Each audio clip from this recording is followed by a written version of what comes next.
बिस्मिल्लाहिर्रहमानिर्रहीम अस्सलामुअलैकुम। हमारे जो 17 जून के एडिटोरियल्स हैं उसमें हम अपना फ़र्स्ट एडिटोरियल देखते हैं waste on China.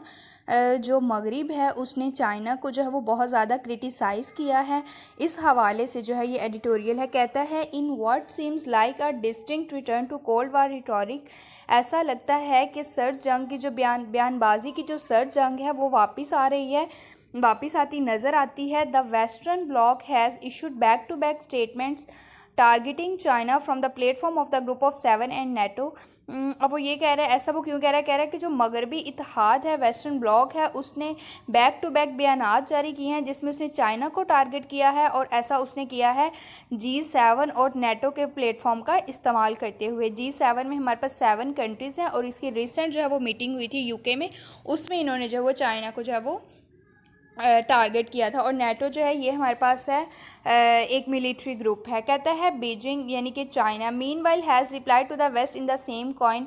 Replied in the same coin का मतलब होता है कि उसी मैनर में जिस तरह से उन्होंने बिहेव किया उसी तरह से आप जो है वो जवाब दें। कहता है बीजिंग ने जो है वो इसी तरह से वेस्ट को जवाब दिया। G7 leaders meeting in the UK lambasted the people's republic for what they term excesses in Xinjiang and Hong Kong. कहते हैं G7 लीडर्स की जो मीटिंग हुई है यूके में उसमें उन्होंने शदीद तनकीद की पीपल्स रिपब्लिक यानी कि चाइना पे for what they term excesses in Xinjiang and Hong Kong, और इसको उन्होंने जो वो जिनजियांग और हांगकांग में ज़्यादती का नाम दिया। While calling for piece and stability across the Taiwan straight, और ताइवान स्ट्रेट के अक्रॉस इन्होंने जो वो पीस, अमन और इस्तेहकाम का लिए जो मुतालबा किया। Beijing is particularly sensitive about all three areas. Beijing जो है वो सेंसिटिव है, हसास है इन तीनों एरियाज़ को लेके। कौन से तीनों एरियाज? जिनजियांग, हांगकांग और ताइवान स्ट्रेट को लेके। And consider criticism in these issues as meddling in its internal affairs, और इन इश्यूज़ पर, इन तीनों जगहों पर क्रिटिसिज्म को तनकीद को वो ऐसे ही समझता है जैसे कि इसके अंदरूनी मामलात में मुदाखलत की जा रही है। The G7 also call for a new investigation into कोविड-19 रीजन। G7 ने ये भी कहा कि वो जो है कोविड-19 का जो ओरिजिन है उस पर दोबारा से नई इन्वेस्टिगेशन होगी, तहकीक होगी। Meanwhile at the NATO summit in Belgium, Belgium में जो नेटो की मीटिंग हुई है उसमें जो कहता है the military grouping seemed even more direct. ये जो नेटो है, मिलिट्री ग्रुप है, ये ज़्यादा बराह रास्त नज़र आया when it criticise China's martial activities, जब इसने चाइना की जो मार्शल एक्टिविटीज़ हैं उनको जो है वो क्रिटिसाइज़ किया। तो the NATO secretary general said he did not want a new cold war with China. ताहम जो नेटो सेक्रेटरी जनरल हैं उन्होंने कहा कि वो चाइना के साथ कोई भी सर्द जंग नहीं चाहते। The summit communique stated that Beijing poses systematic challenges to the rule-based international order and to alliance security। वो कहते हैं कि और इस मीटिंग के बाद जो ऐलान हुआ, प्रेस रिलीज़ हुई, उसमें ये कहा गया कि जो बीजिंग है वो ख़तरा है रूल बेस्ड इंटरनेशनल ऑर्डर और अलायंस सिक्योरिटी के लिए। On the other hand China has term the G7 statement baseless accusations. लेकिन जो चाइना है इसके बरक्स चाइना ने कहा कि जो G7 की स्टेटमेंट है वो बेबुनियाद इल्ज़ामात हैं। While NATO's concerns were equal to slandering China's peaceful development, और उसने ये भी कहा कि जो नेटो के खदशात हैं वो चाइना की जो पीसफुल डेवलपमेंट है, पुरअमन तरक्की है, उस पर बहतान लगाता है। Of course there are genuine concerns about reported human rights abuses in Xinjiang. कहता है बिलाशुबा ये जो है जेन्युइन कंसर्न्स हैं, जेन्युइन खदशात हैं, जो भी एब्यूजेस इन जियांग में रिपोर्ट हुई हैं ह्यूमन राइट्स से मुतलिक, उनको लेकर जिसमें वो कह रहा है टारगेटिंग द युग्योर मुस्लिम कम्युनिटी को वो जहाँ टारगेट कर रहे हैं, और इसके साथ साथ जो डेमोक्रेसी यानी कि जमहूरियत के वहाँ एक्टिविस्ट हैं हांगकांग में, उनके खिलाफ जो है वो क्रैकडाउन जारी है। तो उसने कहा मुस्लिम कम्युनिटी को टारगेट कर रहे हैं और डेमोक्रेसी के एक्टिविस्ट के अगेंस्ट जो क्रैकडाउन है, ये इस लिहाज से अगर हम देखें तो ये जेन्युइन कंसर्न्स हैं, सही खदशात हैं नेटो के। लेकिन वो प्रॉब्लम बता रहा है, लेकिन मसला क्या? But the problem with the grouping like the G7 and NATO is that, लेकिन वो कह रहा है कि G7 और नेटो की जो ग्रुपिंग है इसके साथ मसला ये है, they choose to pillory geopolitical rivals, के ये जो है सिर्फ जो इनके सियासी दुश्मन होते हैं उनको ही तनकीद के लिए निशाना बनाने के लिए चूज़ करते हैं। While keeping silent about friends and partner, जबकि अपने दोस्तों और साथियों के मतलब ये जो है वो खामोश रहते हैं। अब उसने एग्जाम्पल दी है इसी बात की। For example Israel's frequent बुचरी of defenceless Palestinian civilians, जो इसराइल अक्सर ही ज़िबा करता रहता है फ़लस्तीनी शहरियों को, एज़ वेल, और इसके साथ साथ authoritarian tendencies of several Middle Eastern kings and potentates. उसने कहा कि जो मिडल ईस्ट बादशाह हैं या ताकतवर हैं, अथॉरिटीज़ हैं वहाँ पे, escapes ensure by the western bloc, ये मगरबी इत्तेहाद की जो मजम्मत है, सिंशोर है, उससे बच जाते हैं। सिंपली बिकॉज, सिर्फ इस वजह से, these actors are allied with the west, के ये मगरिब के जो इत्तेहादी हैं या मगरिब के साथ हैं। तो वो कह रहा है कि अपने फ्रेंड्स और पार्टनर्स को तो ये कुछ नहीं कहते, लेकिन जो इनके जियो पोलिटिकल राइवल्स होते हैं सिर्फ उन्हीं को चूज़ करते हैं। If respect for human rights and fundamental freedom are the corner stone of foreign policy, वो कहता है अगर ह्यूमन राइट्स और फंडामेंटल फ्रीडम यानी कि आज़ादी के लिए जो इज़्ज़त है, रिस्पेक्ट है, वो फॉरेन पॉलिसी के कॉर्नर स्टोन्स हैं, एज ए शुड बी, जैसा कि इनको होना भी चाहिए। Then friends and foes must be treated the same on these counts, तो उसने कहा इन मामलात में जो दोस्त हों या दुश्मन हो, सबको एक ही तरह से ट्रीट किया जाना चाहिए। मोर ओवर, मज़ीद ये कि इंक्रीजिंग कन्फ्रंटेशनल रिटोरिक, ये जो मुखालफाना बयानबाजी में इजाफा है स्टेट्स के ख़िलाफ़, जैसा कि चाइना और रशिया, इज़ डेंजरस, ये ख़तरनाक है, and risk igniting renewed conflict, और जो रीन्यू कन्फ्लिक्ट हैं, तजाद हैं, उनके नज़रअंदाज होने का ये ख़तरा है। The world order need stability and mutual respect, उसने कहा दुनिया को जो है वो इस्तेहकाम, स्टेबिलिटी और बाहमी एहतराम की ज़रूरत है। Not more confrontation and cyber rattling, ना कि जो है वो तसादुम और जारहियत का। यानी कि वो कह रहा है कि दुनिया में जो है वो अब तसादुम और जारहियत की बजाय जो हमें स्टेबिलिटी और म्यूचुअल रिस्पेक्ट की ज़रूरत है। आज का हमारा नेक्स्ट एडिटोरियल है Sindh budget.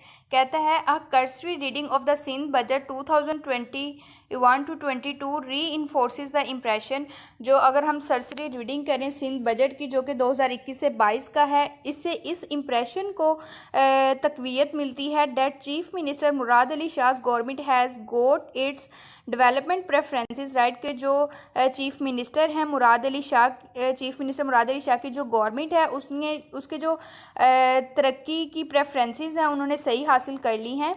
Health, education, agriculture, irrigation, labour, small and medium enterprises, कहता है कि सेहत, तालीम, एग्रीकल्चर यानी कि ज़राअत, इरिगेशन, आबपाशी, मज़दूर, और उसके बाद उसने कहा स्मॉल एंड मीडियम इंटरप्राइजेज़ यानी कि छोटे और बड़े कारोबार, वुमेन डेवलपमेंट, औरतों की तरक्की और गरीबों के लिए जो माशरती प्रोटेक्शन है, तहफ़्फ़ुज़ है, are the main areas the PPP government appears to be focusing on through enhance allocation in the budget. Budget में जो इनको मज़ीद जो है वो एलोकेशन दी गई है उसके ज़रिए ये इन एरियाज़ पर फोकस करती जो है वो नज़र आती है। Yet the document also cements the perception that, लेकिन ये जो डॉक्यूमेंट है, बजट है, ये इस तासुर पर भी रोशनी डालता है that the party needs to work hard, जो पार्टी है इसको सख्त मेहनत करने की ज़रूरत है to improve its capacity and competence to execute the development interventions it propose in the budget. जो भी इन्होंने तरक्याती इकदाम प्रपोज किए हैं बजट में, उनको एग्जीक्यूट करने के लिए इसको जो है वो अपनी कैपेसिटी और अहलियत को जो है वो इम्प्रूव करने के लिए सख्त मेहनत की ज़रूरत है। Instead of hiding behind the pretext of resource constraints because of the shortfall from federal transfers, बजाय इसके कि ये जो है वो इन बहानों के पीछे छुप जाए। कौन से बहाने के जी? रिसोर्सेज में रुकावट है क्योंकि जो फेडरल की जानिब से जो वो मुकम्मल जो है वो मनी ट्रांसफ़र नहीं हुई, तो इन बहानों के पीछे उसने कहा छुपने की बजाय इसको जो है वो सख्त मेहनत की ज़रूरत है। Instead of competing with an uncooperative centre, उसने कहा कि एक गैर ताउन यानी कि अनकोऑपरेटिव जो मरकज़ है उसके साथ कम्पीट करने की बजाय उसके साथ ये क्यों कम्पीट कर रहा है? To prove its credentials as a more pro people administration through higher allocation, कि ये जो है बहुत ज़्यादा अवामी यानी कि प्रो पीपल एडमिनिस्ट्रेशन है, यानी कि अवाम के लिए जो है वो अवामी इंतज़ामिया है, लोगों की रहनुमाई के लिए है। इस चीज़ को साबित करने की बजाय it is better to work on building its capacity to use whatever funds it can get to execute schemes for improving public service delivery in the province. उसने कहा इन चीज़ों को साबित करने की बजाय इस चीज़ पे काम करना बेहतर है कि ये अपनी कैपेसिटी को बिल्ड करे उन फंड्स को यूज़ करने के लिए जो भी ये हासिल करती है, और किस लिए? सूबे में उन स्कीम्स को एग्जीक्यूट करने के लिए जो कि पब्लिक सर्विस डिलीवरी सहूलियात की फ्राहमी को इम्प्रूव करेंगी। तो उसने कहा उनके साथ कम्पीट करने से अच्छा है कि ये अपनी कैपेसिटी को जो है वो बिल्ड करें। There is no doubt that, इसमें कोई शक नहीं है कि द अनसर्टेनिटीज कॉज बाय कोविड-19 during the current fiscal year, कि जो मौजूदा साल के दौरान जो भी गैर यकीनी सूरत हाल पैदा हुई है कोविड-19 की वजह से, और lower than targeted federal and provincial revenue collection, और टारगेट से जो कम फेडरल और प्रोविंशियल रेवेन्यू जो है वो कलेक्ट हुआ है, must have affected spending priorities, इसने जो खर्च करने की इनकी जो प्रायोरिटीज़ थी उनको अफेक्ट किया, and decelerated work on the projects announce, और जो भी इन्होंने प्रोजेक्ट अनाउंस किए थे उन पे काम को जब वो स्लो डाउन किया, आहिस्ता किया। But that does not justify the Sindh government's inability to fully utilise whatever money it had in its coffers, लेकिन ये जो सिंध गवर्नमेंट की इनएबिलिटी थी फुली यूटिलाइज करने की, जो भी मनी इनकी जेब में थी, उसने कहा इस चीज़ को, ये इनकी इनएबिलिटी को जो है वो जस्टिफाई नहीं करता। It is especially scandalous because the socio-economic infrastructure in the country's largest city and business hub Karachi, वो कह रहा है कि ये बहुत ज़्यादा बदनाम कुन है, स्कैंडलस है, यानी कि आपके लिए अहानत अमेज़ है, बिकॉज क्योंकि जो हमारे मुल्क का सबसे बड़ा शहर है और सबसे बड़ा कारोबारी मरकज़ कराची है, उसका जो सोशल और इकनॉमिक बुनियादी ढांचा है इस collapsing with every passing minute, वो हर गुजरते मिनट के साथ जो है वो गिर रहा है।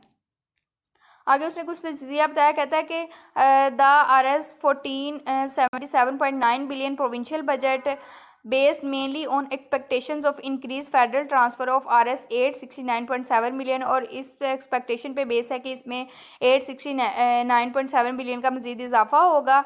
Higher provincial tax revenue of 304.9 billion, और जो 304.9 बिलियन का इन्हेंस जो है वो सूबाई टैक्स रेवेन्यू है, and enhance foreign project assistance of over Rs 71.5 billion, और फॉरेन प्रोजेक्ट की जानिब से जो इजाफा हुआ है 71.5 बिलियन का, is largely an extension of the priorities the government had set for the outgoing fiscal year, ये उन प्रायोरिटीज़ की, उन तरजीहात की एक्सटेंशन है जो भी गवर्नमेंट ने जो है वो इस माली साल के लिए सेट की थी।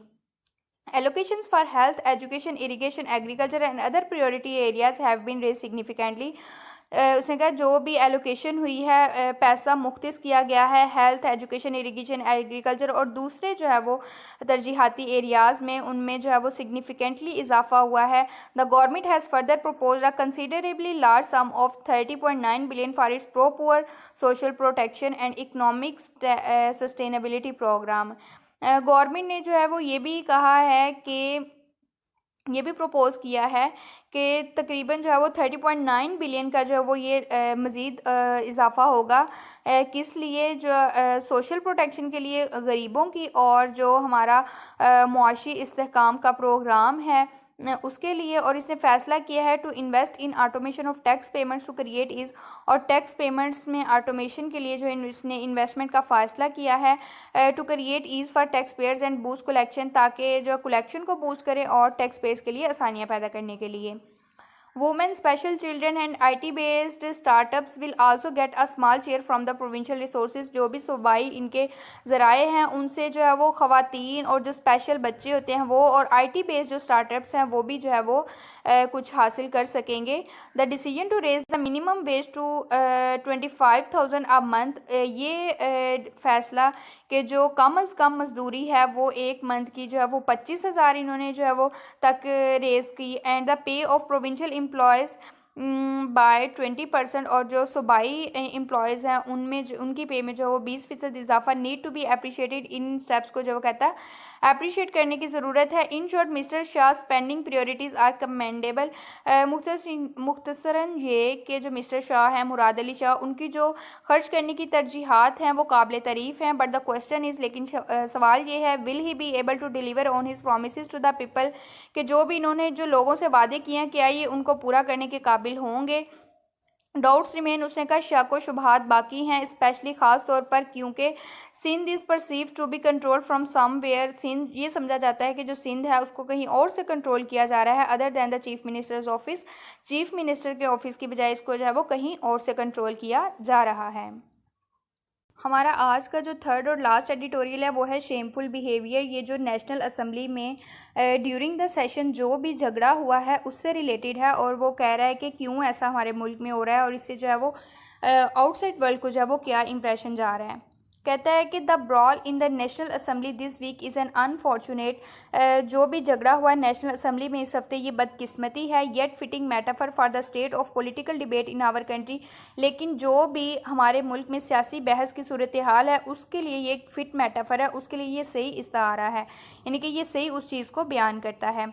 ड्यूरिंग द सेशन के दौरान हमारे MNAs तो अडल्ट मैन एंड वुमेन जिनमें जो है वो अगरचा बालिग मर्द और औरतें थी, behave no better than unruly children having a go at each other in the playground में जो बच्चे गैर महजब बच्चों से जो है वो ज़्यादा बेहतर इन्होंने बिहेव नहीं किया, because they did not like what the other was saying, क्योंकि ये वो पसंद नहीं करते थे जो दूसरा कह रहा था। पंचेस वर थ्रोन, यानी कि पंचेस मारे गए, मुक्के मारे गए। Budget documents lobbed from the treasury benches to the opposition, हुकूमती बेंचों से जो है वो जो बजट डॉक्यूमेंट्स थे वो अपोजिशन की तरफ और अपोजिशन की जानिब से जो ट्रिशी बेंचेस की तरफ जो है वो ये फेंके गए। एंड द मोस्ट अनसेवरी, और सबसे ज़्यादा नागवार वो कहता है ये था कि जेंडर कर्स वर्ड्स के गालम गलोच जैसे अल्फाज वर लिबरली डिस्पेंस्ड, आज़ादाना तौर पर जो है वो डिस्पेंस किए गए, मुंतकिल किए गए। The principle of decorum and sensitivity of parliament was absent, जो असूल था शऊर का, सलीका, शाइस्तगी या पार्लियामेंट का जो तकद्दुस था वो गैर हाजिर था। As charged MNAs flailed their arms, क्योंकि जो MNAs थे उन्होंने आर्म्स जो है वो निकाल लिए, अबाउट एंड अनलीस्ड एग्रेशन, और जारहियत, एग्रेशन, तशद्दुद को जो है वो जारी किया या इसका आगाज़ किया। Scuffles sloganeering and name calling, कहता है झगड़े, नाराबाजी करना और आवाज़ नाम पुकारना are not new occurrences in the hallowed halls of our parliament, हमारी पार्लियामेंट के जो मुकद्दस हाल्स हैं उनमें ये चीज़ें जो है वो नई नहीं है। बट ड्यूरिंग दिस सेशन, लेकिन इस सेशन के दौरान अब उसने बताया कि कौन सा session in which opposition members were expected to make their budget speech, जिसमें ये एक्सपेक्ट किया जा रहा था कि जो ओपोजिशन मेंबर्स हैं वो अपनी बजट स्पीच देंगे। The sergeants at arms were called in to maintain order and protect lawmakers from each other, तो उसने कहा वहाँ जो है वो हथियार बुलाने पड़े, किस लिए, ऑर्डर मेंटेन करने के लिए और लॉ मेकर्स को, कानूनदानों को एक दूसरे से प्रोटेक्ट करने के लिए। Some observers were quick to point out that, कुछ जो तज्जियाकार थे उन्होंने ये पॉइंट आउट करने में जल्दी की। In fact these fights are not unique to Pakistan, के पाकिस्तान में इस तरह के झगड़े जो हैं वो नए नहीं हैं। And are seen during parliamentary proceedings in other countries too, और ये जो दूसरे ममालिक में पार्लियामेंट्री प्रोसीडिंग्स होती हैं उनमें भी देखने को मिलते हैं। None of this however is a justification for why our elected representative should behave like hooligans, लेकिन उसने कहा ये इस चीज़ की जस्टिफिकेशन नहीं करता कि क्यों जो हमारे इलेक्टेड नुमाइंदे हैं वो गुंडों की तरह बिहेव करना चाहिए इनको, और why such conduct during assembly proceeding is becoming normalised, और इस तरह के जो बिहेवियर है असम्बली प्रोसीडिंग के दौरान ये मामूल क्यों बनता जा रहा है। While MNAs certainly have the right to register their protest in the assembly, MNAs के पास यकीनन ये राइट है कि वो असम्बली में अपना एहतजाज रजिस्टर करवा सकते हैं। Violent and aggressive behaviour is unacceptable, तो फिर इस तरह का तशद्दुद और ये जो जारहाना इनका बिहेवियर है, रवैया है, ये अनएक्सेप्टेबल है, नाकाबिले कबूल है। It sends a dangerous message to the voters of the respective parties, ये जो मुतल्लिका पार्टीज़ के वोटर्स हैं उनको एक बहुत ख़तरनाक मैसेज देता है। If neither the treasury nor the opposition, अगर ना हुकूमत और ना ही opposition benefit from such behaviour, इस तरह के बिहेवियर से जो है वो इनको फ़ायदा होता है, तो फिर क्यों we see it continuously being played out during assembly session, तो फिर हम क्यों इनको जो है वो बार बार असम्बली सेशंस में देखते हैं। And what kind of message does this send to the outside world about the state of Pakistan democracy, और पाकिस्तान की डेमोक्रेसी के हवाले से, पाकिस्तान की डेमोक्रेसी की सूरत हाल के हवाले से ये बाहर की दुनिया को, आउटसाइड वर्ल्ड को क्या मैसेज देता है।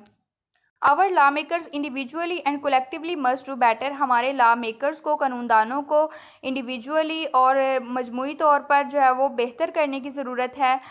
Both sides have some serious thinking to do when it comes to communication, दोनों साइड्स को जो है वो संजीदा तरीके से सोचना चाहिए जब भी जो है वो कम्युनिकेशन की बात आए। As these episodes only undermine the public trust in institutions, क्योंकि ये जो सूरत हाल है ये सिर्फ जो है वो पब्लिक ट्रस्ट जो है, लोगों का जो एतमाद है इंस्टीट्यूशंस पर, उसको काम करता है, अंडरमाइन करता है। And as the ruling party at the centre, और जो मरकज़ में रूलिंग पार्टी है, it is unequivocally the PTI's responsibility, यकीनी तौर पर ये PTI की रिस्पॉन्सिबिलिटी है to set the tone for civilised debate in assembly, के वो सिविलाइज्ड डिबेट, सिविलाइज्ड बहस जो है वो असम्बली में जो है वो सेट करें। इट्स ऑन स्पीकर, इसका अपना स्पीकर इज़ अटरली पावरलेस, मुकम्मल तौर पर जो है वो बेख्तियार नज़र आता है। व्हेन क्योस इंस्यूज, जब भी इंतशार जो है वो शुरू होता है। Challenging government action is the work of the opposition, government के एक्शंस को चैलेंज करना अपोजिशन का काम है। And it's criticism can result in a robust debate, और इसका जो क्रिटिसिज्म है इस पर एक मजबूत बहस जो है वो हो सकती है अगर गवर्नमेंट चाहे। Here the opposition too must be mindful that its criticism does not veer towards personal attacks and insults, और यहाँ अपोजिशन को भी ये बात अपने जहन में रखनी चाहिए कि इनका जो क्रिटिसिज्म है, तनकीद है, वो ज़ाती हमलों या जो है वो तौहीन यानी कि इंसल्ट की तरफ ना जाए। Of late, the ruling party has repeatedly questioned why the opposition should be allowed to speak. Ruling party ने बार बार ये सवाल उठाया कि क्यों जो अपोजिशन है उसको बोलने की इजाज़त देनी चाहिए। If it does not let the prime minister speak in the assembly, अगर ये प्राइम मिनिस्टर को असम्बली में बोलने की इजाज़त नहीं देते या असम्बली में बोले नहीं देते।